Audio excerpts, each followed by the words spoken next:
Does anybody remember Journey?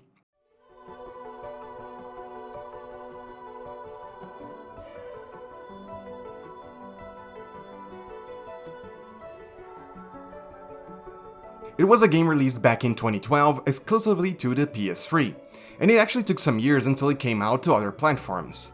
Man, I used to love this game. It doesn't have much in the sense of gameplay, but it used to have such a good ambience, or what kids nowadays like to call aura. I would even say that its simplicity was one of its strengths. With its minimal use of controls and HUD, you were allowed to focus entirely on your environment, and boy, was this world a treat for the eyes. In its initial minutes, you would see a beautiful landscape, a sea of sand that you could glide into, a stunning sunset, and numerous small buildings and objects that would catch your attention. And that was all there was to the game. It provided you with an amazing world that would constantly amaze you and generate curiosity, while its controls allowed for easy and comfortable movement so that exploring was made to be fun. The game didn't provide you with many clues or directions, it simply left you in this unknown world and left you to your own devices.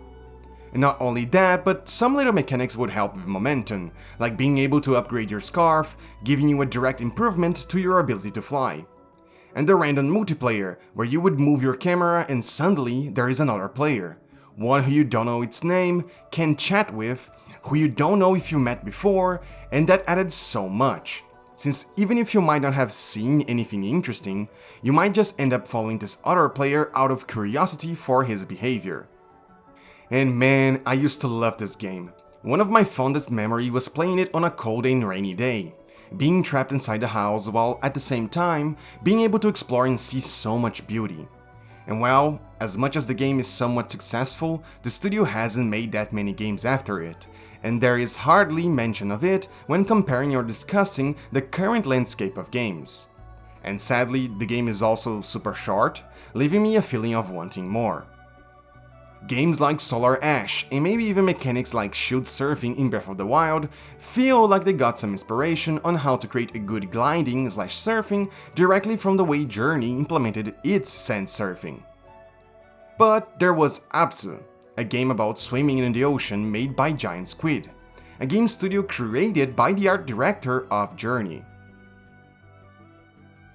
So, it was with extreme joy that once I got a glimpse of Sword of the Sea, a game that was released in 2025 and that was developed by Giant Squid, I saw a game with potential to recapture all of the same feeling I had when playing Journey. And I'm here to say to you, they definitely delivered everything I wanted and more. Firstly, I think it's obvious the amount of direct inspiration this game takes from Journey. The character design is somewhat similar, he's also a silent protagonist, and the game doesn't provide much in the sense of dialogue. And just from these starting seconds, you notice that everything you can do is surf in the sea of sand, jump and interact. And just this opening shot of the landscape is enough to bring back all the memories I had with Journey. But of course, if the game were just a carbon copy of Journey, there wouldn't be much of a reason for me to be praising it. After all, the beauty of art is in its uniqueness when compared to other pieces.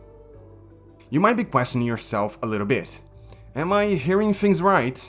The game is called Sword of the Sea, yet there is no water inside. And yes, if everything that there was to this game was a landscape of sand, I would be disappointed. After all, if I wanted to explore something like that, I would just boot up Journey again. But as you start exploring the map, you'll be guided to certain interaction points, where it will then transform this land, filling it with sea, bringing all these vibrant colors and many more life to the environment, and with the added benefit of changing many things in the landscape.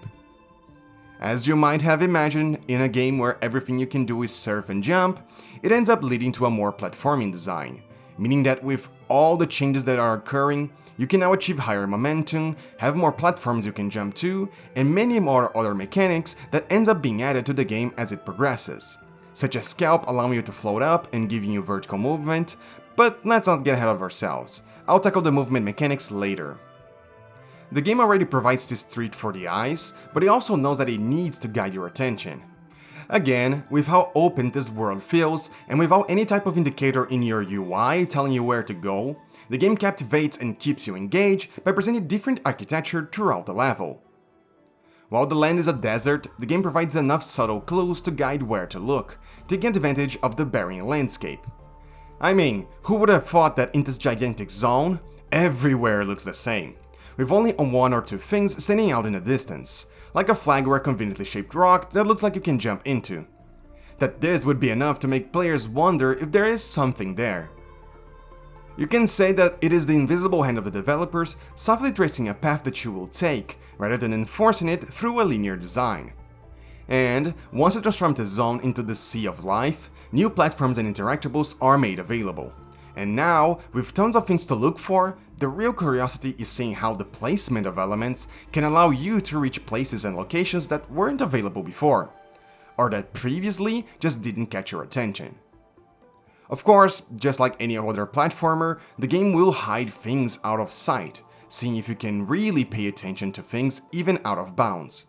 Or they'll create puzzles that test your ability to the max, with some places outright being a challenge, like having a certain amount of time to achieve a high score doing jumps and tricks.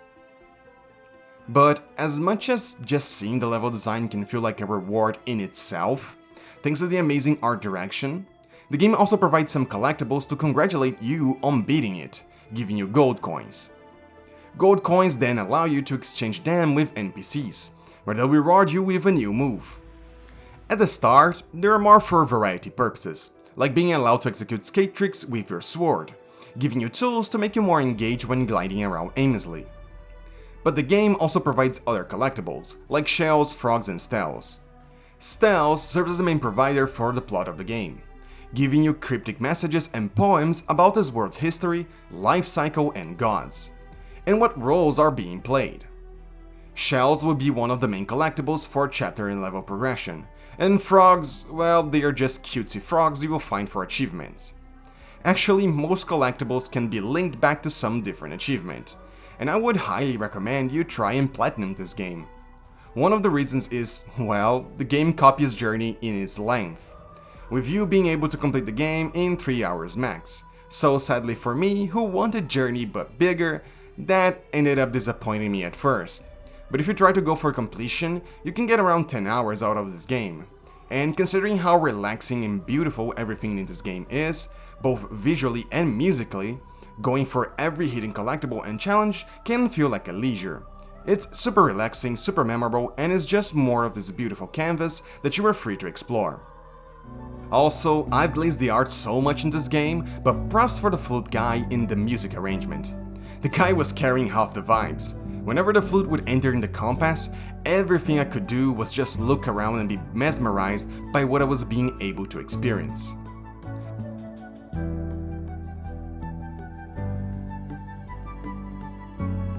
So, let's get back to the game mechanics. The game gives you some upgrades with the gold coins, but they don't matter that much. Yes, they will help you with completing some challenges and achievements, but for finishing the game, you'll be fine on your own. Now, every chapter in general will tend to revolve around some mechanics, like the Calps, a dash mid-jump that gives you more horizontal movement, a boost, damaging zones, and chapters that revolve around a dolphin and a shark, which moves a little bit different than the main character. The dolphin, for example, can double jump, and the shark can't jump at all. So the difficulty with them is collecting items that are above what you can normally reach, needing you to be creative, like timing a wave just right so that the shark dashes and gets vertical movement. Other mechanics like the dash mid-jump, or called triple jump, will require you to nail the trajectory, passing through zones that extend its duration. And another example is the boost. It will give you a ton of speed, and even when jumping you keep the speed, so it allows you to then reach some crazy places. And not only that, but the overall feeling changes a lot, since as the game progresses, it tends to give a bigger and open map, so something like a boost works well in changing our perception of the game, since they can achieve bigger zones without sacrificing our feeling of travel. And to top it all off, the game ends with a pretty good boss fight. requiring you to use your movement to dodge falling objects, laser beams, meteors, lava waves, and circles, and even includes the classic volleyball fight that we used to have with Ganondorf. And man, this fight just looks so stunning, giving an amazing sense of proportion and closure. It feels a little bit out of the left field though, like we jumped the gun from the previous level to this last fight. What makes me sad is that only in later levels does the game introduces any form of friction to the player, like the lava floor forcing you to find safe platforms or the boss fight. I think that if earlier chapters had introduced different bosses, and they wouldn't even need to be this complex, it would have then made for a more interesting game. Or just don't add any boss fight at all and focus on creating bigger and more difficult levels without the need for an enemy. Personally, I think they should have added more boss fights throughout each level, making each boss fight revolve around the movement mechanic of the zone. And seeing how fun the last boss fight was, I think it would have enhanced the experience and made the last boss fit better into the overall player experience. It wouldn't be that dissonant from what we have been experiencing in each level. The sad part is just how short and fast the game felt. Different from Journey, where the pace of our character is already more relaxed, this goes for the opposite. But since the duration is around the same, it feels like we traveled through it in the blink of an eye, making our journey less memorable. It is still a fantastic game, visually stunning and with some fun platforming similar to what Bomb Rush Cyberpunk presents, keeping momentum, doing tricks and wall riding.